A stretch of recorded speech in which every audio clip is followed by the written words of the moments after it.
தலைமைச் செயலாளராக பணியாற்றுகிற போது நான் கடைசியாக எழுதிய கடிதம் பள்ளிக் கல்வி இயக்குனருக்கு ஒவ்வொரு பள்ளியிலும் வாசிப்பு மன்றத்தை தொடங்க வேண்டும் என்பதுதான். வாசிப்பை மாணவர்களிடையே கொண்டு போய் அவர்கள் வாசித்த நூலை பற்றி பலரிடம் பேசுகிற போது 3 விதமான ஆற்றல்கள் மேம்படுகின்றன. ஒன்று வாசிக்கின்ற ஆற்றல், இரண்டாவது அதை கிரகிக்கின்ற ஆற்றல், மூன்றாவது பேசுகின்ற ஆற்றல்.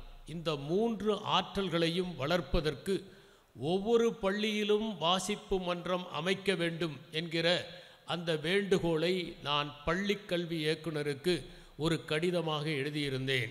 அப்போது தமிழகத்தில் அந்த வாசிப்பு மன்றத்தை முதல் தொடங்கிய பெருமை திரு தங்கமூர்த்தி அவர்களைத்தான் சேரும். அவர்தான் தமிழ்நாட்டில் அந்த வாசிப்பு மன்றத்தை தொடங்கி எனக்கு ஓர் அறிக்கையையும் அனுப்பி வைத்தார். இதை நான் குறிப்பிடுவதற்கு காரணம், ஜமால் முகமது கல்லூரியினுடைய செயலாளர் டாக்டர் காஜா நஜீமுதீன் அவர்களும் இந்த கல்லூரியினுடைய முதல்வர் டாக்டர் ஜார்ஜ் அமலரத்னம் அவர்களும் ஒவ்வொரு வகுப்பிலும் ஒரு வாசிப்பு மன்றத்தை இந்த வாசிப்பு திருவிழாவின் அடையாளமாக தொடங்குங்கள். மாணவர்கள் மாதம் ஒரு புத்தகத்தை படித்து வந்து விவாதிப்பதற்காக ஒரு களம் அமைத்து கொடுங்கள். இதை நீங்கள் செய்தால் திரு தங்கமூர்த்தி அவர்கள் குறிப்பிட்டதைப் போல போட்டித் தேர்வுகளிலும் பொதுத் தேர்வுகளிலும் மற்ற எல்லாவற்றிலும் அவர்கள் வெற்றி பெற்று வாழ்க்கையின் உயரத்திற்கு வருவார்கள் என்பதை தெரிவித்துக் கொள்கிறேன். மனிதன் வாசிப்பதால் வளமானான். மற்ற விலங்குகளெல்லாம் இயற்கையை புசித்தன. ஆனால் மனிதன் மட்டும்தான் இருத்தலை வாசித்தான். அவன் மண்ணை வாசித்தான், பாத்திரங்கள் உண்டாயின. அவன் விண்ணை வாசித்தான், விண்மீன்களை கண்டறிந்தான். தன்னை வாசித்தான், மெய்ஞானம் பெற்றான். அவன் கற்களை வாசித்தான், கனிமங்கள் கண்டான். ஆற்றை வாசித்தான், பாசனம் கண்டான். காற்றை வாசித்தான், ஆற்றலை கண்டான். கடலை வாசித்தான், கண்டங்கள் கண்டான். காற்றை வாசித்தான், பாய்மரம் கண்டான். அவன் இருளை வாசித்தான், தீபங்கள் கண்டான். இதயத்தை வாசித்தான், மருத்துவம் கண்டான். வாசிக்கின்ற காரணத்தால் அவன் வளர்ந்தான். மனிதன் மட்டும்தான் பொழுதுபோக்குவதற்காக தேடிக்கொண்டிருப்பவன். மற்ற விலங்குகளுக்கு போரடிப்பதில்லை, அவை போரடிப்பதும் இல்லை. ஆனால் மனிதன் மட்டும்தான் அயற்சி அடைகிறான். விலங்குகளோ உண்பதிலும் உறங்குவதிலும் நாட்களை ஓட்டி விடுகின்றன. மனிதன் உற்று நோக்க கற்றுக்கொண்டதால் உயர்ந்தான். அவன் மண்ணில் விதைகள் விடுவதை கண்டான். அதனால் அவன் மேலாண்மையை கண்டான். அவன் காட்டிலே திரிந்த மிருகங்களை எல்லாம் தடவி கொடுத்து அவற்றின் கோரப்பற்களும் கூரிய நகங்களும் மறைந்து போகச் செய்து அவை வாராட்டியும் பாலூட்டியும் தனக்கு உதவியாக இருப்பதற்கு பழக்கினான். அவன் படித்ததனால் முன்னேறினான். அவன் செடி கொடிகளை படித்தான், தாவரையியல் உண்டானது. விலங்குகளை படித்தான், விலங்கியல் உண்டானது. பொருட்களை படித்தான், இயற்பியல் உண்டானது. தனிமங்களை படித்தான், வேதியியல் உண்டானது. அவன் உளங்களை படித்தான், உளவியல் உண்டானது. பூமியை படித்தான், பூகோளம் உண்டானது. பூமிக்குள் படித்தான், புவியியல் உண்டானது. அவன் நோய்களை படித்தான், மருத்துவம் உண்டானது. நடந்ததை படித்தான், சரித்திரம் உண்டானது. நடத்ததையை படித்தான், சட்டம் உண்டானது. அதிகாரத்தை படித்தான், அரசியல் விஞ்ஞானம் உண்டானது. எண்களை படித்தான், புள்ளியியல் உண்டானது. புள்ளிகளை படித்தான், அரசமைப்பு உண்டானது. இப்படி படித்ததால் படிப்படியாக உருப்படியாக முன்னேறினான் மனிதன். அதன் காரணமாக அவன் வாழ்க்கையில் உச்சபட்ச நிலைக்கு மற்ற விலங்குகளிலிருந்து மேம்படுத்தி கொண்டான். இந்த சூழலில் வாசிப்பதற்கு ஒரு திருவிழா தேவையா? திருவிழாவால் வாசிக்க முடியுமா என்கிற கேள்வி எழுகிறது. வாசிப்பதால் மனிதன் தன்னை மேம்படுத்தி கொள்ள முடியுமா என்பதும் நமக்கு எழுகிறது. நாம் ஒன்றை புரிந்து கொள்ள வேண்டும். மனிதன் வாசித்ததனால்தான், படித்ததால்தான் இயற்கையை புரிந்து கொண்டான். தன்னை சுற்றி இருக்கின்ற அத்தனையையும் அவன் வியப்புடன் பார்த்தான். மற்ற விலங்குகளெல்லாம் அச்சப்பட்டு ஓடும்போது அவன் அனுசரித்து கொள்வதற்கு பழகினான். அதனால் அவன் வாழ்க்கையில் முன்னேறினான். நாம் புத்தகங்களைத்தான் வாசிக்க வேண்டும் என்று இல்லை. பட்டாம்பூச்சிகளின் இறகுகளை கூட வாசிக்கலாம். தேனீக்களின் நடனத்தை வாசித்து நோபல் பரிசு பெற்றவர்கள் இருக்கிறார்கள். வானத்தையே புத்தகமாக விரித்து பார்த்து விண்வெளி அறிவியலை உண்டாக்கியவர்கள் இருக்கிறார்கள். அப்படி மனித மனங்களின் துன்பங்களை படித்து அதற்கு தத்துவம் சொன்னார் புத்தர். தண்ணீரை போல நீ இயங்கி தடைகளை கடந்து ஓடி வெற்றி பெற வேண்டும் என்று சொன்னார் லாவோட்சு. இயற்கையில் இருக்கிற அனைத்தையும் படித்து செடிகளையும் கொடிகளையும் விலங்குகளையும் புத்தகங்கள் எழுதி கவிதைகளை பற்றி, நாடகத்தை பற்றி, சொல்லாட்சியை பற்றி, நட்பை பற்றி உலகுக்கு உணர்த்தினார் அரிஸ்டாட்டில். ஆனால் அவர் கூட தவறாக ஒன்றை படிக்காமல் சொன்னார், ஆண்களுக்கு பெண்களை விட பற்கள் அதிகம் என்று.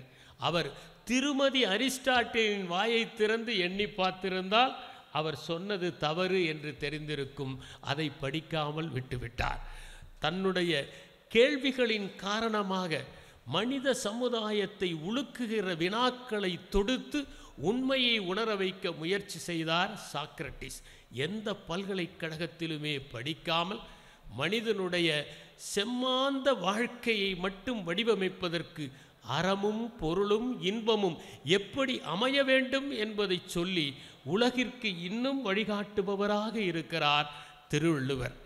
மனிதன் எவ்வாறு வாழ்ந்தான் என்பதை பதிவு செய்வதற்காக முதலில் சரித்திர புத்தகத்தை எழுதியவர் ஹீரோடாட்டஸ் என்பவர். அவர்தான் சரித்திர புத்தகங்களின் தந்தை என்று அழைக்கப்படுகிறார்.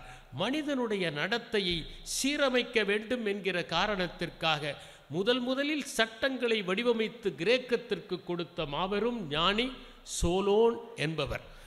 தன்னுடைய வாழ்நாள் முழுவதும் வாசிக்க வேண்டும், கற்றுக்கொள்ள வேண்டும், அறிந்து கொள்ள வேண்டும், மற்றவர்களுக்கு தெரியப்படுத்த வேண்டும் என்பதற்காக எண்ணெய் தேய்த்து கொண்டு இருக்கிற போது தன்னுடைய உடலில் இருக்கிற அந்த எண்ணெய் பசையில் கூட சூத்திரங்களை எழுதி பார்த்தவர் ஆர்க்கிமிடிஸ் என்பவர். பேய் பிடித்திருப்பதால் தான் நோய்கள் வருகின்றன என்று சொன்ன மனிதர்களின் மத்தியில் பேய்களால் அல்ல, உங்கள் உடல்களில் ஏற்படுகிற கோளாறுகளின் காரணமாகத்தான் நோய்கள் ஏற்படுகின்றன என்று சொன்னவர் ஹிப்போக்ரட்டஸ். இந்தியாவிலேதான் 3000 ஆண்டுகளுக்கு முன்பால் கண்புரை அறுவை சிகிச்சை நிகழ்ந்தது. அதே நேரத்தில் பாபிலோனிலும் கண்புரை அறுவை சிகிச்சை நிகழ்ந்தது. அதை மருத்துவர்கள் செய்தார்கள். ஆனால் மேட்டுக்குடி மக்களுக்கு கண்புரை அறுவை சிகிச்சை செய்தால் 10 வெள்ளி துண்டுகள் அதற்காக கட்டணமாக செலுத்த வேண்டும். சாதாரண குடிமகளுக்கு செஞ்சால் குறைவான கட்டணம் செலுத்த வேண்டும். அடிமைகளுக்கு கண்புரை அறுவை சிகிச்சை செய்தால் 2 வெள்ளி துண்டுகள் தர வேண்டும். இதிலே ஒரு தண்டனையும் இருந்தது. ஒருவேளை கண்புரை அறுவை சிகிச்சை சரியாக நடக்காமல் போனால் அது மேட்டுக்குடி மக்களின் கண்ணாக இருந்தால் மருத்துவரின் கை வெட்டப்படும். அடிமையாக இருந்தால் அந்த அடிமைக்கு பதில் வேறொரு அடிமை வைக்கப்படும். அந்த காலத்திலேயே இந்தியாவில்தான் நெகிழி அறுவை சிகிச்சை என்று சொல்லப்படுகின்ற ரீகன்ஸ்ட்ரக்ஷன் சர்ஜரி என்பது முதல் அறிமுகப்படுத்தப்பட்டது. சுஷ்ருதா, சராக்கா போன்றவர்கள் அறுவை சிகிச்சைகளை எல்லாம் மேற்கொண்டார்கள் என்பதை மருத்துவ நூல்கள் நமக்கு தெரிவிக்கின்றன.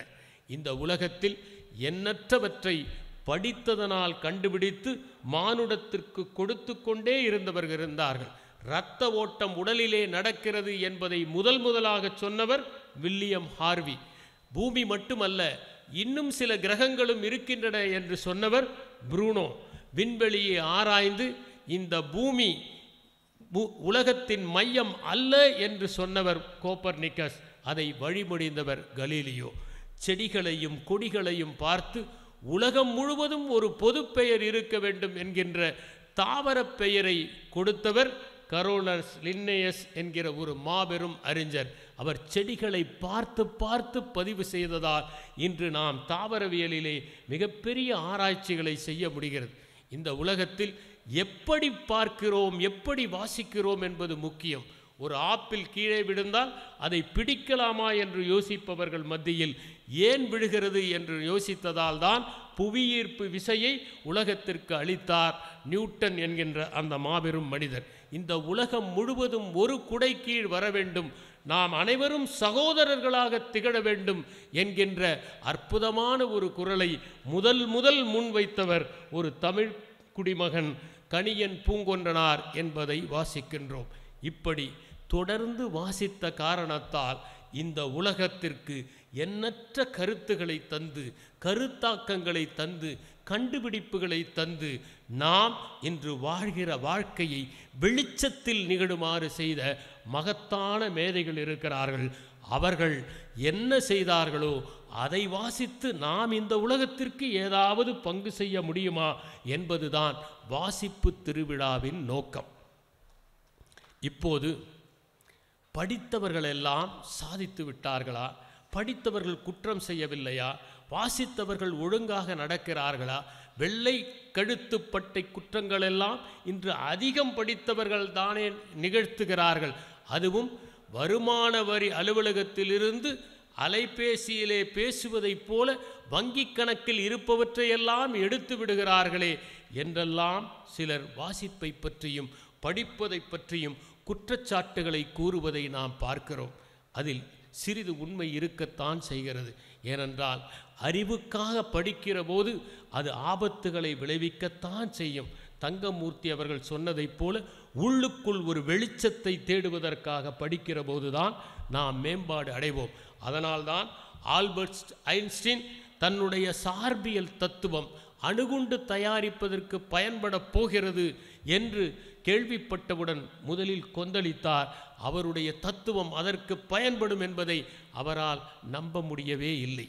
யாரெல்லாம் தன்னுடைய செல்வத்தை உயர்த்தி கொள்வதற்காகவும் செல்வாக்கை அதிகரித்து கொள்வதற்காகவும் மற்றவர்களிடையே நான் அதிகம் படித்தேன் என்று சொல்லிக் கொள்வதற்காகவும் நான் உன்னை விட மேலானவன் என்பதற்காக படிக்கிறானோ அவர்கள் அத்தனை பேரும் வாசிப்பது வீணானதாக தான் முடியும்.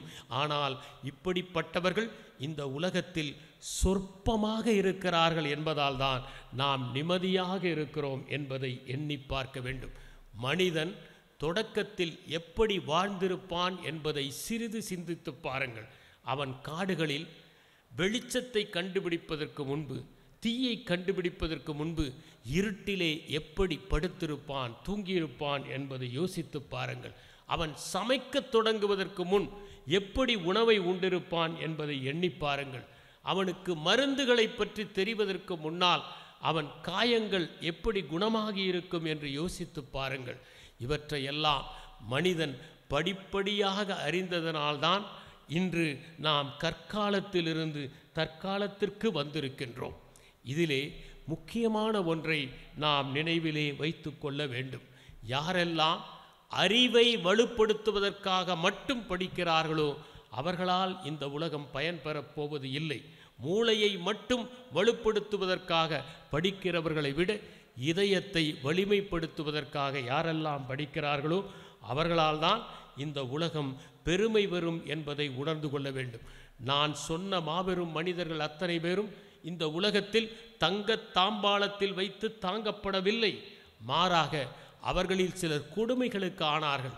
சிலர் விறகு கட்டைகளின் நடுவிலே வைத்து எரிக்கப்பட்டார்கள். சிலர் வீட்டுச் சிறையிலே இருந்தார்கள்.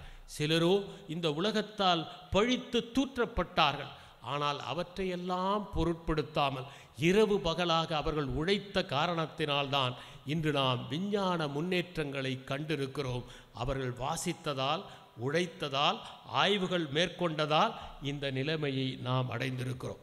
வாசிக்கிற போது நாம் அது நம் உள் மையத்துள் ஏதேனும் மாற்றத்தை ஏற்படுத்துகிறதா என்பதை நோக்கி படிப்பது மிகவும் அவசியம். மாக்சிம் கார்கி எழுதிய வாழ்க்கை துணைவன் என்கிற ஒரு சிறுகதை, அற்புதமான சிறுகதை. அந்த சிறுகதையில் ஷக்ரோ என்கிற ஒரு பாத்திரம் வரும். அந்த பாத்திரத்தை பற்றி படித்து உள்வாங்குகிறவர்கள் 2 செய்திகளை புரிந்து கொள்வார்கள். நாம் எப்போது வேண்டுமானால் சக்ரோவை போல ஒரு பாத்திரத்தை சந்திக்க வேண்டியது நிகழும். 2வது, அந்த இறுதியிலே வருகிற வரிகள் மிக பெரும் அறிஞர்கள் எழுதிய மாறுபெரும் சுவடிகளிலிருந்து கற்றுக்கொள்ளாததை சக்ரோ எனக்கு ஒரு நொடியில் கற்றுக் கொடுத்து சென்று விட்டான். அதுதான் வாழ்வின் விவேகம் மனிதர்களுடைய விவேகத்தை விட அதிகம் என்பதை எனக்கு உணர்த்தியது என்று. இதோ வந்து விடுகிறேன் ஒரு நொடியில் என்று இருளில் ஒரு குறுகிய சந்தில் சென்றவன் திரும்பி வரவே இல்லை என்று மாக்சிம் கார்கி அதை எழுதியிருப்பார். நாம் வாழ்க்கையில் எதை வாசித்தாலும் அதை நம் வாழ்க்கையோடு தொடர்பு படுத்தி நம்மை எப்படி மேம்படுத்தி கொள்வது என்று யோசித்தால் நம்முடைய வாசிப்பு நம்மை மிகப்பெரிய நிலைக்கு அழைத்து செல்லும். எங்கள் காலத்தில் எப்படி வாசிப்பு இருந்தது என்பதை பற்றி சற்று கோடிட்டு காட்டினார் தங்கமூர்த்தி. நாங்கள் சிறுவர்களாக இருந்தபோது படிப்பது ஒன்றுதான் பொழுதுபோக்காக இருந்தது. அப்போது வானொலி பெட்டிகள் இருக்கிற வீடுகளும் குறைவு, செய்தித்தாள்களும் குறைவு. வானொலியிலே எங்காவது செய்தி ஒளிபரப்பு ஆனால் கூட்டம் கூடி அந்த செய்தியை கேட்பதற்கு தயாராக இருக்கும். அந்த செய்திகள் முடியும் வரை அவர்கள் அங்கேயே நின்றிருப்பார்கள். இப்போது இருப்பதைப் போல 24 மணி நேரமும் செய்திகளை ஒளிபரப்பும் தொலைக்காட்சிகள் இல்லை. அதனால் அப்போது பேருந்து மோதி மாடு காயம் போன்ற செய்திகளெல்லாம் திடீர் செய்திகளாக, அவசர செய்திகளாக இடம்பெறவும் இல்லை. அந்த தேநீர் கடைகளுக்கு சென்று செய்தித்தாள்களை வாசிப்பதுதான் அன்று பெரும்பாலோருடைய வழக்கம். காலையிலே சென்று தேநீர் கடையிலே செய்தித்தாள்களை வாசிப்பார்கள். தேநீரும் சூடாக, செய்தித்தாள்களும் சுட சுட. இதுதான் நிலைமை. அன்று வந்து கொண்டிருந்த வாராந்திர பத்திரிகைகளும் குறைவு. குமுதம், ஆனந்த விகடன் 2ம் தான் வரும். குமுதத்திற்கு இணைப்பாக கல்கண்டு வரும். வெள்ளிக்கிழமை அன்றே விகடன் வந்துவிடும்.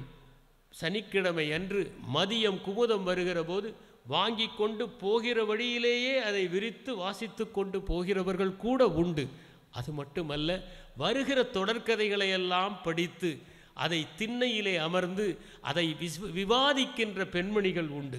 அடுத்த வாரம் அந்த தொடர்கதை எப்படி போகும் என்று அவர்கள் அலசி ஆராய்வதும் உண்டு. அதிலே வருகிற நல்ல தொடர்கதைகளை கத்தரித்து இணைத்து புத்தகமாகி வைத்துக் கொள்கின்ற தாய்மார்களும் இருந்தார்கள். நூலகம் என்பது மிகப்பெரிய ஆலயமாக அன்று இருந்தது. மாவட்ட மைய நூலகத்திற்கு இளைஞர்கள் காலையில் சென்று அவை மூடும் வரை காத்திருந்து படித்துவிட்டு வருவார்கள். கையில் ஒரு நோட்டு புத்தகத்தோடு சென்று குறிப்புகளையெல்லாம் எடுத்து கொண்டு வருவார்கள். நூலகம் என்பது அன்று எந்த அளவிற்கு மாணவர்களுக்கும் இளைஞர்களுக்கும் ஒரு முக்கியமான இடமாக இருந்தது என்பதை நான் வாழ்நாளிலேயே அனுபவமாக பார்த்திருக்கிறேன். நான் நாகப்பட்டினத்தில் சாராட்சியராக பணியாற்றுகிற போது மஞ்சள் கொள்ளை என்கிற ஊரிலிருந்து இடும்பையன் என்கிற பொது உடைமைவாதி எனக்கு ஒரு மனு கொண்டு வந்து கொடுத்தார். எங்கள் மஞ்சள் கொள்ளையில் ஒரு கிளை நூலகம் அமைக்க வேண்டும் என்பதுதான் அது. நான் மாவட்ட மைய நூலக அலுவலருக்கு எழுதி அங்கே ஒரு கிளை நூலகம் அமைக்க வேண்டும் என்ற அனுமதி பெற்று அதை திறந்தபோது அந்த இளைஞர்கள் எல்லாம் அவ்வளவு மகிழ்ந்தார்கள். அன்று நூலகங்கள் எல்லாம் நிரம்பி வழிந்தன. காரணம், அப்போது பொருளாதார வசதி குறைவு, படிப்பதற்கு புத்தகங்களும் குறைவு. தானாக புத்தகங்களை வாங்கி வாசிக்கும் வசதி அன்று பெரும்பாலான இளைஞர்களுக்கு இல்லாமல் இருந்தது. அது மட்டுமல்ல, நாங்கள் தங்கமூர்த்தி அவர்கள் கூறியதைப் போல மளிகை சாமான்கள் எல்லாம் செய்தித்தாள்களிலும் வாராந்திர இதழ்களில் வருகின்ற அந்த தாள்களிலும் கட்டித்தான் கொடுக்கப்படும். அவற்றை வீட்டுக்கு வாங்கி கொண்டு வந்து இன்று நெகிழி இருப்பதைப் போல இல்லாத காரணத்தால் அவற்றை அந்த பெட்டியிலே போட்டுவிட்டு அந்த காகிதத்தை வெளியே போட்டால் அதில் வருகிற துணுக்கை யார் படிப்பது என்று எங்களுக்குள் ஒரு போட்டியே இருக்கும். அதிலே படித்த பல செய்திகள் இன்னும் என்னுடைய இதயத்திலே ஈரமாக இருக்கின்றன. அப்படி ஒரு சம்பவத்தை நான் குறிப்பிட விரும்புகிறேன். அது ஒரு சின்ன கதை. மதிய உணவு என்பதுதான் அந்த கதையினுடைய தலைப்பு. எப்போதுமே வகுப்பிலே முதல் மாணாக்கனாக வருகிற அந்த மாணவன் முழு ஆண்டு தேர்வில் மட்டும் தேர்ச்சி பெறாமல் போய்விடுகின்றான். 3 ஆண்டுகள் 5ஆம் வகுப்பிலே தொடர்ந்து தேர்ச்சி பெறாமல் போய்விடுகிற அந்த மாணவனை பார்த்து அந்த ஆசிரியருக்கு அதிசயம் ஏற்பட்டது. இவன் எல்லா தாள்களையும் அரையாண்டிலும் காலாண்டிலும் அழகாக எழுதுகிறான், முழு ஆண்டிலே என்ன நேர்ந்தது என்று யோசிக்கிறார். ஒரு நாள் அவன் மதிய உணவை வாங்கி கொண்டு எங்கோ செல்வதை பார்க்கிறார். அவனை பின்தொடர்கிறார். அவன் தன் வீட்டுக்கு போகிறான். அங்கே வயதான அவனுடைய தாத்தா மட்டும்தான் இருக்கிறார். அவருக்கு பாதியை பகிர்ந்து கொடுத்துவிட்டு மீதியை உண்கிறான். ஆசிரியர் விசாரிக்கும் போது விவரம் தெரிகிறது, அவனுக்கு பெற்றோர் இல்லை, தாத்தா மட்டும்தான், வயதானவர், வேலை செய்ய முடியாது. அவருக்கும் மதிய உணவை கொடுப்பதற்காகத்தான் அவன் தொடர்ந்து தேர்ச்சி பெறாமல் இருக்கிறான் என்று பிறகு அவனுக்கு உதவிகள் செய்து அந்த ஆசிரியர் படிக்க வைக்கிறார் என்பதுதான் அந்த கதை. இந்த கதையை படித்து முடித்த போது நான் என்னுடைய வகுப்பிலேயே 2 சட்டைகளுக்கு மேல் இல்லாமல் வருகிற மாணவர்களை பார்த்து கண்ணீர் வடித்தது உண்டு. ஒரு நல்ல வாசிப்பு நம் இதயத்தை நெகிழச் செய்துவிடும். ஏழ்மையையும் வறுமையையும் துயரத்தையும் மாணவர்களுக்கு கதைகளாக சொன்னால் அவைதான் சிறந்த நன்னெறி பாடங்களாக இருக்க முடியும் என்பது என்னுடைய கருத்து. அப்போதுதான் நாம் வாழ்கிற வாழ்க்கை எவ்வளவு மகத்தானது என்பதை நாம் உணர்ந்து கொள்ள முடியும். அப்போது நாம் சாப்பிடுகிற ஒவ்வொரு பருக்கைக்கும் நன்றி சொல்வோம். ஒரு துளி தண்ணீரை கூட வீணாக்க மாட்டோம். பெற்றோரின் பாதங்களை எப்போதும் போற்றுவோம். காரணம், நாம் வாசிக்கின்ற அந்த ஒன்று நம் மனத்தை மாற்றி விடுவதாக இருக்கும்.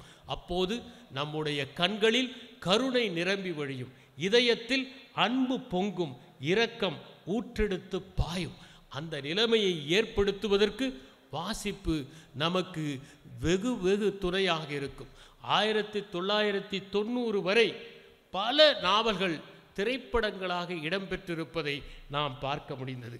அவற்றையெல்லாம் மக்கள் பார்த்து படித்ததன் அடையாளமாக கண்டு கழித்ததை நாம் உணர முடிகிறது. ஏனென்றால் வாசிப்பு என்பது அந்த காலத்தில் முழு நேரமான பொழுதுபோக்காக இருந்தது.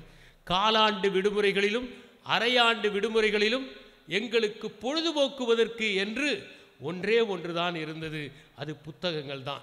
சாணக்கிய சபதம் என்கிற ஒரு புத்தகம், அந்த கிடைத்த ஒரு புத்தகத்தை 10 முறையாவது படித்து அது மனப்பாடமே ஆகியிருக்கும். இப்போது இருப்பதைப் போல நிறைய திரைப்படங்களை பார்க்கிற வசதி இல்லை. எங்கள் ஊரிலே வருகிற அந்த திரைப்படத்தை மட்டுமே பார்க்க முடியும். அது மாதத்திற்கு ஒன்றுதான் வரும், 1 மாதம் ஓடும். அடுத்த திரைப்படம் வரும் வரை அதையே பேசி நாங்கள் கழித்திருப்போம். அதனால் வாசித்து கொண்டிருப்போம். வாசிப்பது ஒரு தொடராக எப்போதும் நீடித்து கொண்டிருப்பதை நாங்கள் உணர முடிந்தது.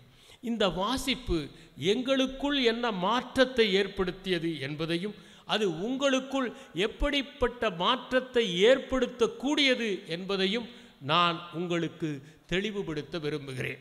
நீங்கள் இன்றைய இளைஞர்களை பார்த்தால் அவர்கள் வாசிக்கவில்லை என்று சொல்ல முடியாது. எங்கள் காலத்திலே கைபேசி இல்லை, கணினி இல்லை, தொலைக்காட்சி இல்லை. அதனால் வாசிப்பு பொழுதுபோக்காக இருந்தது. அதே நேரத்தில் இன்று இருக்கிற அளவிற்கு புத்தகங்கள் இல்லை, மின்னணு சாதனங்கள் இல்லை. எனவே ஒரு வகையில் இரண்டிலும் ஒரு சமத்தன்மை இருப்பதை நம்மால் பார்க்க முடிகிறது. இந்த சமத்தன்மையிலே ஒன்றை நாம் பார்க்க வேண்டும். இன்றைய இளைஞர்கள் வாசிப்பதே இல்லை என்று சொல்ல முடியாது. அவர்கள் பணிக்காக வாசிக்கிறார்கள், பதவிக்காக வாசிக்கிறார்கள், போட்டித் தேர்வுகளுக்காக வாசிக்கிறார்கள். வீதியில் மிடுக்காக நடக்கின்ற அளவிற்கு அவர்களுக்கு தன்னம்பிக்கையும் இருக்கிறது. இந்த வகையில் அவர்கள் தெளிவு பெற்றவர்களாகத்தான் இருக்கிறார்கள். ஆனால் வாசிப்பது என்பது பணிக்காக மட்டும் என்று இருந்தால் அந்த பணியை பெற்ற பிறகு அதை தக்க வைத்து கொள்வதற்கு வேறு வாசிப்புகளும் தேவைப்படுகின்றன என்பதை நாம் உணர வேண்டும். நீங்கள் உங்களுடைய பொது தேர்வுகளுக்கு படிப்பதற்கு கூட தொடர்ந்து 4 மணி நேரம் வாசிக்கின்ற பயிற்சியை மேற்கொள்ள வேண்டும் என்றால் அதற்கு பொது புத்தகங்களை அவசியம் வாசிக்க வேண்டும். எங்கள் கல்லூரியிலே நாங்கள் படிக்கின்ற போது புதுக்கவிதைகள் எல்லாம் திரு தங்கமூர்த்தி குறிப்பிட்டதைப் போல புதுக்கவிதைகள் அன்று புழக்கத்தில் அதிகமாக இருந்தன. யாராவது ஒரு மாணவனுக்கு ஒரு புதுக்கவிதை புத்தகம் கிடைத்தால் அதை அவன் கொண்டு வந்து கொடுப்பான். அதை இரவுக்குள்ளேயே நாங்கள் முழுமையாக படித்துவிட வேண்டும். இயேசு காவியத்தை ஒரு போட்டியில் எனக்கு பரிசாக அளித்தார்கள். அதை இரவு முழுவதுமே வாசித்தேன். நான் அந்த அளவிற்கு இடைவிடாத வாசிப்பு என்பதை, கவிதைகளை வாசிப்பதையும் கதைகளை வாசிப்பதையும் மேற்கொண்ட காரணத்தால் அந்த பயிற்சி 12 மணி நேரம் போட்டித் தேர்வுகளுக்கு படிப்பதற்கு எங்களுக்கு உதவியாக இருந்தது. நீங்கள் உங்கள் பாடத்தை படிக்கிற போது, கடினமான பகுதியை படிக்கின்ற போது நடுவிலே இலக்கியத்தையோ ஒரு கவிதையோ வாசித்தால் அது உங்கள் மனத்தை தளர்த்தி மிகவும் நன்றாக உங்கள் பாடத்தை படிப்பதற்கு வழிவகை செய்யும் என்பதை உணருங்கள். ஒரு கையிலே இனிய கவிதை புத்தகம், இன்னொரு கையிலே சூடான தேநீரும் இருந்தால் அதைவிட சுகம் எதுவும் இல்லை என்பதை உங்களால் உணர முடியும். அது மட்டுமல்ல, நான் கூட இந்திய ஆட்சி பணி தேர்வுக்கு படிக்கிற போது நடுவிலே சற்று அயற்சி ஏற்பட்டால் சுவையான ஒரு புத்தகத்தை நான் வாசிப்பேன். அதிலிருந்து ஊக்கப்படுத்துகிற ஒரு வரியை என்னுடைய குறிப்புகளில் எழுதி வைத்துக் கொள்வேன். திரும்ப திரும்ப அதை வாசிக்கிற போது 2 மணி நேரம் வாசிக்கலாம் என்று மனம் சொன்னால் அதை 4 மணி நேரம் வாசிக்கின்ற அளவிற்கு உற்சாகம் பிறக்கும். PS ராமையா என்பவர் நட்சத்திர குழந்தைகள் என்கிற அற்புதமான சிறுகதையை எழுதியிருக்கிறார். அதிலே ஒரு குழந்தை தன் தந்தையிடம் சென்று இரவு வானத்தை காட்டி இந்த நட்சத்திரம் எப்படி வந்தது என்று கேட்கிறது. இத்தனை நட்சத்திரங்கள் இருக்கின்றனவே, இவை எப்படி உருவாயின என்று கேட்கிறது. அந்த தந்தை நட்சத்திரங்கள் எப்படி உருவாயின என்கிற உண்மையை சொல்லியிருக்கலாம். ஆனால் அவர் இந்த நட்சத்திரங்கள் எல்லாம் யாராவது ஒருவர் உண்மையை சொன்னால் ஒரு நட்சத்திரம் உருவாகும் என்று சொல்லிவிடுகிறார். அந்த குழந்தை ஒவ்வொரு நாளும் வானத்தை பார்த்து கொண்டே இருக்கிறது, நட்சத்திரங்களை பார்த்து கொண்டே இருக்கிறது. ஒரு நாள் ஒரு நட்சத்திரம் உதிர்ந்து விழுகிறது. அதை பார்த்ததும் அது அழத் தொடங்குகிறது, ஓடி வருகிறது. அப்பாவிடம் விம்மி விம்மி அழுவதை பார்த்தவுடன் அந்த குழந்தையை தூக்கி கொண்டு என்ன ஆயிற்று என்று கேட்கிறார். அப்போது அந்த குழந்தை சொல்கிறது, யாரோ பொய் சொல்லி இருக்கிறார்கள், அதனால்தான் இந்த நட்சத்திரம் விழுந்து விட்டது என்று. அப்போதுதான் அவருக்கு புரிகிறது, குழந்தைகள் நாம் சொல்பவற்றை எவ்வளவு தூரம் மிக மிக உண்மையான ஒன்று என்று கருதி கொண்டு இதயத்திலே பதித்து வைத்து கொள்ளுகிறார்கள் என்பது. குழந்தைகளுக்கு நாம் எதை சொன்னாலும் உண்மையைத்தான் சொல்ல வேண்டும், அறிவியல் பூர்வமாக சொல்ல வேண்டும் என்பதை ஆழமாக பதிய வைக்கின்ற ஒரு அற்புதமான கதையாகத்தான் நட்சத்திர குழந்தைகளை பார்க்கிறேன். வாசிப்பு என்பது ஒரு பயிற்சியினால் வருகிற ஒன்று. அதை நாம் தொடர்ந்து மேற்கொண்டால்தான் முடியும். என்னுடைய நண்பர் ஒருவர் இருந்தார். அவர் அலுவலக தேர்வுக்காக படிப்பார். சிறந்த பணியிலே சென்று விட்டார். எப்போதுமே அவர் பணி தொடர்பாக மட்டும்தான் படிப்பார், பொது வாசிப்பு இல்லை. ஒரு நாள் என்னுடைய முதல் சிறுகதை மாயைகள் என்கிற தலைப்பில் வெளியாயிருந்தது. எப்போதுமே ஒரு படைப்பாளிக்கு முதல் சிறுகதை அச்சிலே ஏறுகிற போது ஏற்படுகிற ஆனந்தம் அளவிடற்கரியதாக இருக்கும். அந்த கதையை அவர் அப்போது வந்ததும் அவரிடம் கொடுத்து படித்து பாருங்கள் என்றேன். அவர் புருவங்களை குறுக்கி கொண்டு அதை படித்தார். படித்து முடித்துவிட்டு முடிவு சரியாக இல்லை என்றார். எனக்கு திக்கென்று இருந்தது. முடிவு சரியாக இல்லை என்கிறீர்களே, என்ன பிரச்சனை என்றேன். இப்படியா முடிப்பது என்று அவர் ஒரு பக்கத்தை காட்டினார். அப்போதுதான் புரிந்தது, அவர் என் கதையை மட்டும் படிக்கவில்லை, அதோடு அடுத்த கதையும் படித்துவிட்டுத்தான் அந்த அபிப்பிராயத்தை சொல்கிறார் என்று. வாசிப்பதற்கு ஒரு பழக்கம் இல்லாவிட்டால் அது தொடர்ந்து மேற்கொள்ள முடியாது. நாங்களெல்லாம் பள்ளியிலே படிக்கிற போது முழு ஆண்டு தேர்வு பெறுகிற போது வெப்பம் எக்கச்சக்கமாக இருக்கும். அதனால் வாசிப்பதை தொடர்ந்து மேற்கொண்டோம். மேல்நிலை பள்ளி முடிந்து வீட்டிலே இருக்கிற போது பாரதியார் கவிதைகள், பாரதிதாசன் கவிதைகள் என்று கிடைத்தவற்றை வாசிப்போம். சரத்சந்திரருடைய நூற்றாண்டு என்பதால் அத்தனை கதை புத்தகங்களையும் பரிசாக கொடுத்தார்கள். அவை அத்தனையுமே அந்த முழு ஆண்டு விடுமுறையிலே படித்து முடிப்பதற்கான வாய்ப்பு கிடைத்தது. நான் என்னுடைய மேல்நிலை வகுப்பை முடித்த போதுதான் திரு தங்கமூர்த்தி அவர்கள் குறிப்பிட்ட அந்த கண்ணீர் பூக்கள் என்கின்ற மு மேத்தாவனுடைய புகழ்பெற்ற கவிதை தொகுப்பு பல மாணவர்களிடம் புழக்கத்திலே இருந்தது. அந்த கண்ணீர் பூக்களிலே அற்புதமான கவிதைகள் எழுதப்பட்டிருக்கும். விழிகள் நட்சத்திரங்களை வருடினாலும் விரல்கள் என்னமோ சன்னல் கம்பிகளோடு தான் என்கிற ஒரு அற்புதமான கவிதை. அதில் செருப்புடன் ஒரு பேட்டி என்கிற ஒரு கவிதை. அந்த கவிதையில் செருப்பிடம் ஒருவர் பேட்டி காண்கிறார். உங்கள் இனத்தவரை பற்றி நீயே ஏதேனும் குறிப்பிட முடியுமா என்று செருப்பை கேட்கிறார். அதற்கு உழைப்பதற்காகவே விலைக்கு வாங்கப்படும் அடிமைகள் நாங்கள், கடைவீதிகள் காட்டி கொடுக்க காலனி ஆதிக்கத்தால் கைது செய்யப்படுகின்றோம். நாங்கள் கடைவீதிகள் காட்டி கொடுக்க காலனி ஆதிக்கத்தால் கைது செய்யப்படுகிறோம். உள்ளே ஒருவர் இருக்கிறாரா இல்லையா என்பதை அறிவிக்கும் பித்தளை போர்டுகள் பின்னால் வந்தவை. நாங்களோ வெகு காலமாக அந்த வேலையை செய்கிறோம்.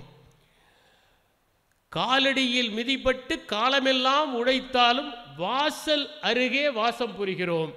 உழைப்பதற்காகவே விலைக்கு வாங்கப்படும் அடிமைகள் நாங்கள் என்று செருப்பு சொல்கிறது. அடுத்த கேள்வி, காலடியில் மிதிபடுவதாக கண்ணீர் சிந்துகிறீர்களே, நாங்கள் உங்களை கைகளில் தூக்கி கௌரவிப்பதில்லையா? சில சமயங்களில் எங்களை கைகளில் தூக்கி காப்பாற்றுவது மீண்டும் எங்களை மிதிப்பதற்காகத்தான் என்று செருப்பு பதில் சொல்கிறது.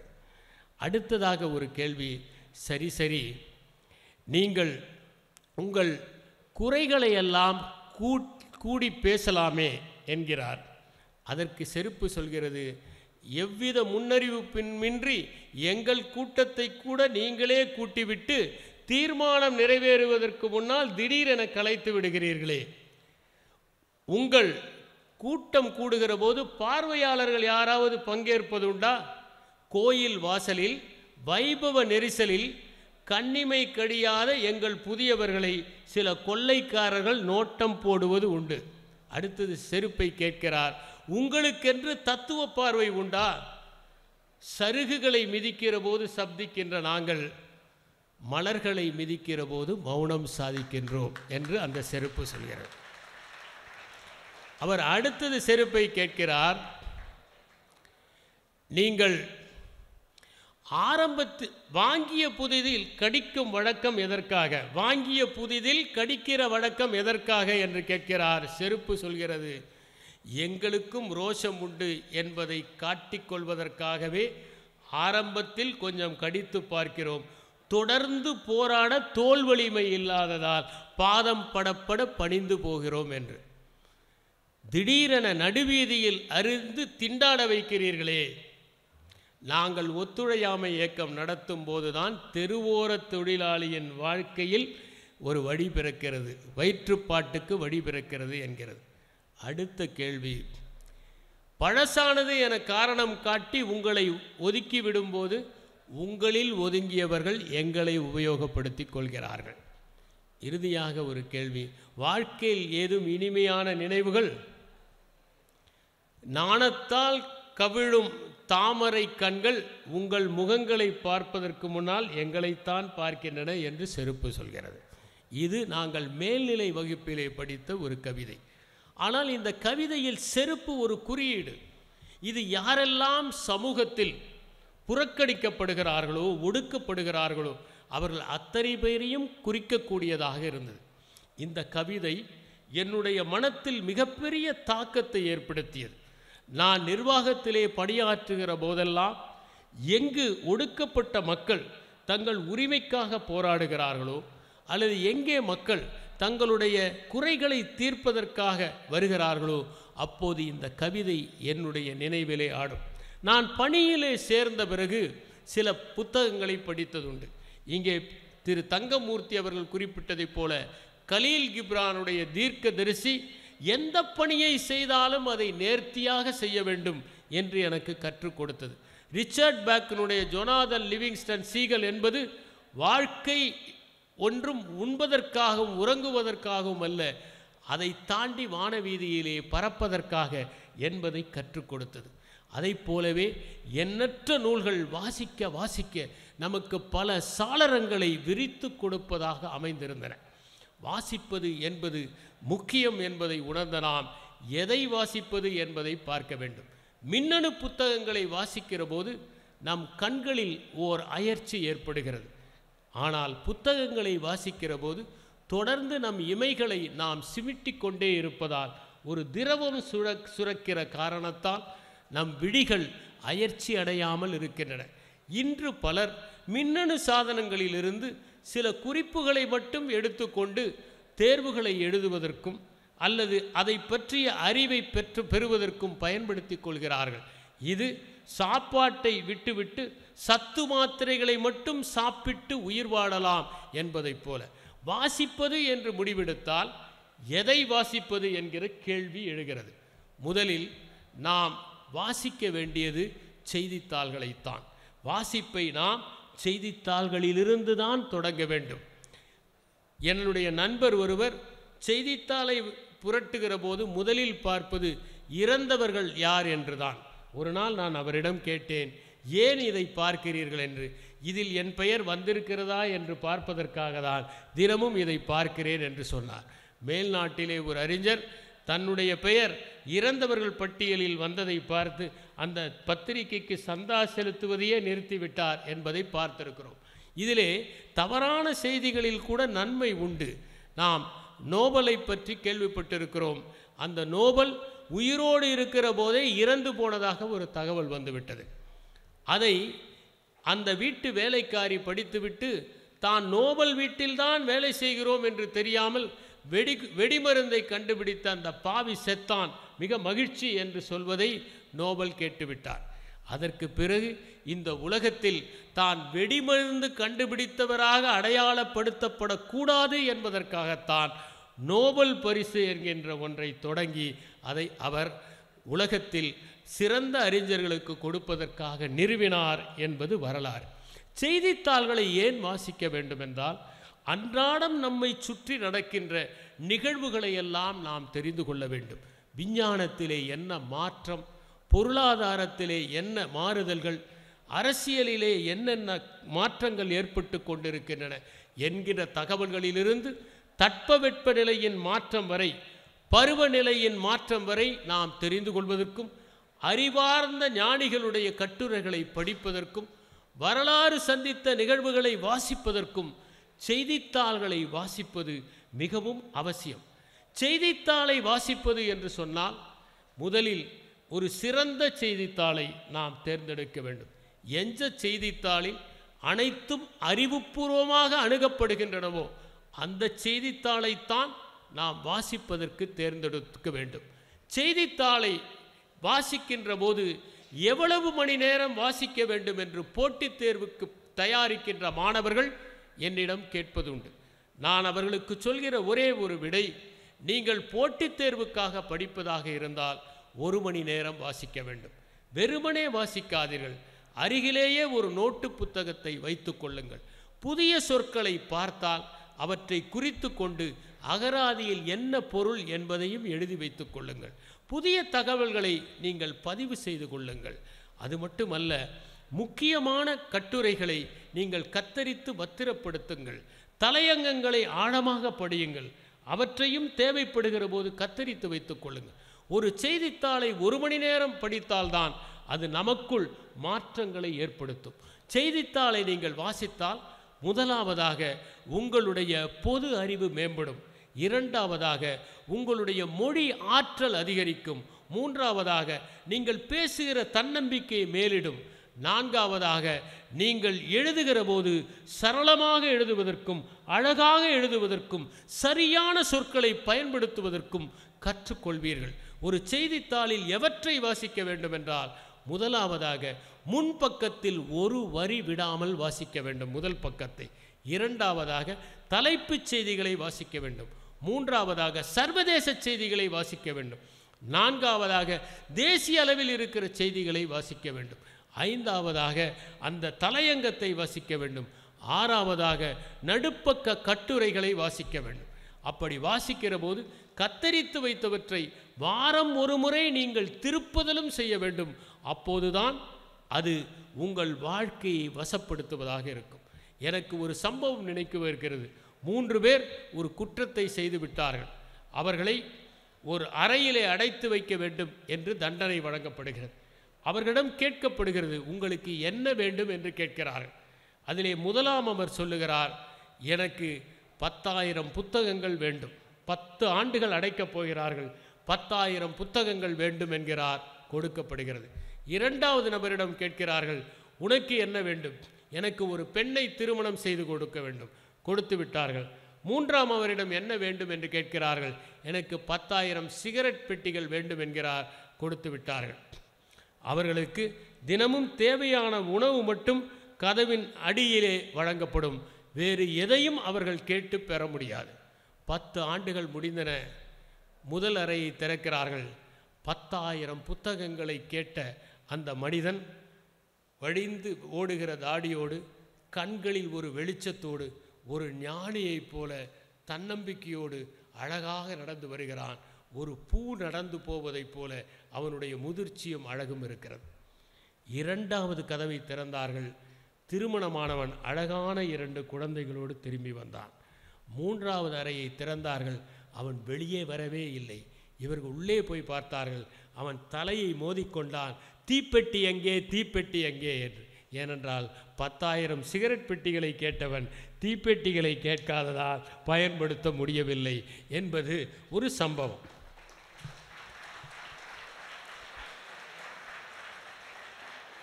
அடுத்ததாக, செய்தித்தாள்களை வாசித்த பிறகு நீங்கள் புத்தகங்களுக்கு போக வேண்டும். புத்தகங்களில் தொடக்கத்தில் வாசிக்க வேண்டியது புனைவுகள். புனைவுகள் என்றால் வரலாற்று புதினங்களை படிக்கலாம், அறிவியல் புதினங்களை படிக்கலாம். அறிவியல் புதினங்களை படிக்கிற போது அவற்றில் அறிவியல் தத்துவங்கள் இருக்கும். ஒரு காலத்தில் எவையெல்லாம் அறிவியல் புதினமாக இருந்ததோ அது பின்னால் அறிவியல் கோட்பாடாக ஆனதை நாம் பார்க்க முடிகிறது. உதாரணமாக ஹெச்ஜி வெல்ஸ், ஜூலியஸ் வென் போன்றவர்கள் எழுதிய புத்தகங்கள் அந்த காலத்தில் புதினமாக இருந்தது. ஆனால் நாளடைவில் அவை நடந்தேறியதை நாம் பார்க்க முடிகிறது. அறிவியல் புதினங்களை படிக்க வேண்டும். நீங்கள் திகில் கதைகளை படிக்கலாம். அது உங்களுக்கு காட்சிப்படுத்துவதற்கு உதவும். அதே நேரத்தில் நீங்கள் குற்றம் தொடர்பான கதைகளை படிக்கலாம். அது எப்படி குற்றங்கள் நடக்கின்றன என்கிற புரிதலை ஏற்படுத்தும். அதைப்போல நீங்கள் சமூக நாவல்களை படிக்கலாம். சமூக நாவல்களை படிக்கிற போது இந்த சமூகத்தில் காணப்படுகின்ற பல நிகழ்வுகளை அறிவதற்கு வாய்ப்புகள் ஏற்படும். பலவிதமான புதினங்கள் கிடைக்கின்றன. அதைப் போலவே சிறுகதைகளை படிக்கலாம். ஒரு சிறுகதை நம்முடைய உள்ளத்தில் மிகப்பெரிய மாற்றத்தை ஏற்படுத்தக்கூடியதாக இருக்கும். தங்கமூர்த்தி அவர்கள் குறிப்பிட்டதைப் போல ஒரு கவிதை ஒரு மனிதனை தற்கொலையிலிருந்து தடுத்ததைப் போல ஒரு சிறுகதை ஒருவரை உற்சாகப்படுத்தவும் அவரை கருணை மிகுந்தவராக மாற்றுவதற்கும் கூட காரணமாக இருக்கும். அடுத்ததாக புனைவு என்று சொல்லப்படுகிறவை.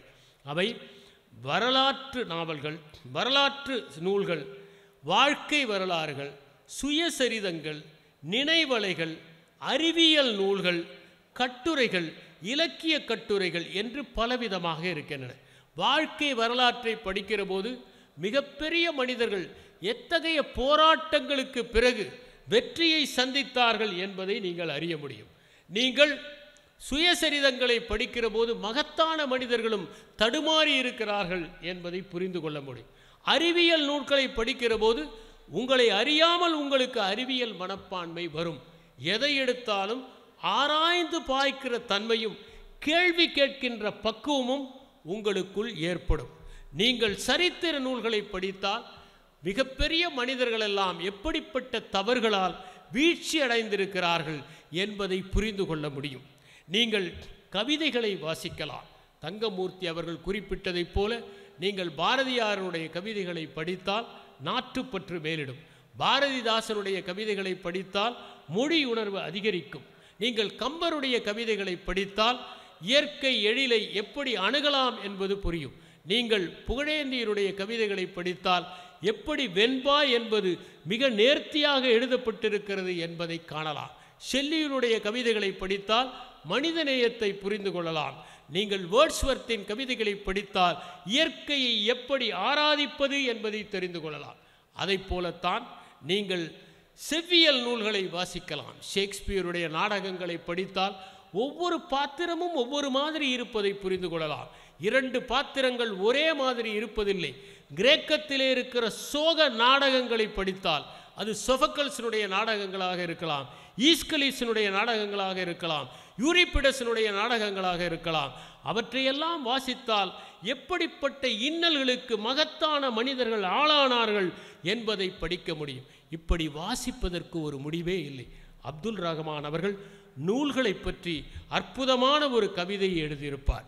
அதில் அவர் சொல்லுவார், நூல்கள் ஊடல் கொள்ளாத காதலி, சோதனை காலத்தில் கைவிடாத நண்பன், கண்ணீர் கடலின் கலங்கரை விளக்கங்கள், அறிவு பசி தணிக்கும் அமுத சுரபிகள், அனுபவக் கடலில் நீர் முகந்து மழை பெய்யும் பொய்யாத மேகங்கள், நமக்காக யாரோ விதைத்த வயல்கள், படிப்பவனெல்லாம் அறுவடை செய்து அனுபவிக்கின்றான். நூல்கள் மனநோய் தீர்க்கும் மருந்து சீட்டுகள், படிக்க படிக்க மேலே ஏற்றும் படிகள், உலகை அளக்க உதவும் படிகள், படிந்து நடக்க பக்குவ பாடம் நடத்தும் பள்ளிகள், தட்சணை கேட்காத குருக்கள், நூல்கள் நம்மை செதுக்கும் ஒளிகள், நூல்கள் அதிசய பொதுமகளிர், கைப்பிடிப்பவனுக்கெல்லாம் கலவி சுகம் தந்தும் கற்பை இடப்பதில்லை. ஒரு நூலை வாங்குகிறவன் சூரியனையும் வாங்குகிறான். அறியாமை என்பது நிர்வாணம். நூல்களே அதை மறைக்க ஆடை நெய்கின்றன. நீங்கள் பட்டமாக உயர பறக்க வேண்டுமென்றால் உங்களுக்கு நூல் வேண்டும். ஒவ்வொரு நூலும் ஒரு விளக்கு, அணைவதே இல்லை. ஒவ்வொரு நூலும் ஒரு உயில். அதில் மேதைகள் தங்கள் சிந்தனை செல்வத்தை மனிதகுலம் முழுமைக்கும் பொது சொத்தாக எழுதி வைத்திருக்கிறார்கள். நூல்களில் சில நீர் தாகம் தீர்க்கும், சில தேன் சுவையாயிருக்கும், சில பால் வலிமை சேர்க்கும், சில மது மதியை மயக்கும், சில மருந்து நோயை போக்கும், சில விஷம் கொன்றுவிடும். புத்தகம் மனம் குடியேறும் புத்தகம். கல்லால் கட்டப்பட்ட புத்தகத்தில் வாழ்கிறவர்கள் செத்து போகிறார்கள். சொல்லால் கட்டப்பட்ட புத்தகத்தில் வாழ்பவர்கள் செத்து போவதில்லை. இறந்தவர்கள் ஆவியோடு நீங்கள் பேச வேண்டுமா? நூல்களை படியுங்கள். அவர்கள் புதையல்கள் எங்கே இருக்கின்றன என்று உங்களுக்கு சொல்வார்கள். நீங்கள் உலக மேதைகள், கவிஞர்கள், ஞானிகள் என்று யாரோடு வேண்டுமானாலும் பேசலாம். நீ மண்ணாயிருந்தால் நூல் உனக்குள் வித்து ஊன்றும். நீ வித்தாயிருந்தால் அது நூல் உனக்கு நீர் ஊற்றும். நீ விளக்காயிருந்தால் நூல் எண்ணெய் வார்க்கும். நீ எண்ணெயாயிருந்தால் நூல் உன்னில் சுடர் ஏற்றும். நூல்கள் கிழிசல்களை தைக்கும். பலரிடம் ஊசிகள் இருக்கின்றன, ஆனால் நூல் இல்லை. ஒவ்வொரு நூலிலும் ஓர் உயர்ந்த உள்ளம் பாடம் பண்ணி வைக்கப்பட்டிருக்கிறது. அது நமக்கு பாடம் கற்பிக்கின்றது. நூல்கள் கால இயந்திரங்கள். இறந்த காலத்திற்கும் அழைத்து செல்லும், வருங்காலத்திற்கும் இட்டு செல்லும். நூல்கள் காகித பூக்கள் தான். ஆனால் அந்த பூக்களில் சுரப்பது போல உயர்ந்த தேன் எந்த பூவிலும் சுரப்பதில்லை. நீங்கள் பனை ஓலையில் கல்லை ஏந்தி அருந்தினால் உலகம் பழிக்கும். பனை ஓலையில் கவிதை என்ற கல்லை எழுதி வைத்திருப்பதை படித்தால், அருந்தினால் உலகம் உங்களை வாழ்த்தும். கல்லால் எழுப்பப்பட்ட கோயில்கள் எல்லாம் அழிந்து விடுகின்றன. சொல்லால் கட்டப்பட்ட கோயில்கள் அழிவதில்லை. செங்குட்டுவன் கண்ணகிக்கு கல்லால் கட்டிய கோயில் இன்று இல்லை. ஆனால் இளங்கோவடிகள் கட்டிய கோயில் இன்றும் இருக்கிறது, நாளையும் இருக்கும். நூல்களை வைத்திருப்பவன் தான் உண்மையான செல்வன், பணத்தை வைத்திருப்பவன் அல்லன். நூல்களிலும் வண்ணங்கள் உண்டு. வெள்ளை, சிவப்பு, மஞ்சள் ஆகியவை தாழ்ந்த வண்ணங்கள். வெள்ளை எழுத்துகள் வெள்ளை வானத்தில் கருப்பு தாரகைகள். ஆனால் இந்த தாரகைகள் தரும் வெளிச்சத்தை போல சூரியனாலும் தர முடிவதில்லை. ஞானிகளின் கலையெழுத்து தலையெழுத்தையே மாற்றிவிடும். செங்கோலை ஏந்தியவனின் ஆட்சி குறிப்பிட்ட எல்லை வரைதான் இருக்கும். எழுதுகோலை ஏந்தியவனின் எல்லையோ உலகம் முழுமைக்கும். தச்சனின் நூல் மரத்தின் கோணலை நீக்குவதைப் போல மனத்தின் கோணலை நீக்குவது நன்னூல் என்கிறார் நன்னூல் ஆசிரியர். ஆனால் மனத்தை கோணலாக்கும் நூல்களும் உண்டு. நூல்களில் நதிகளும் உண்டு, சாக்கடைகளும் உண்டு.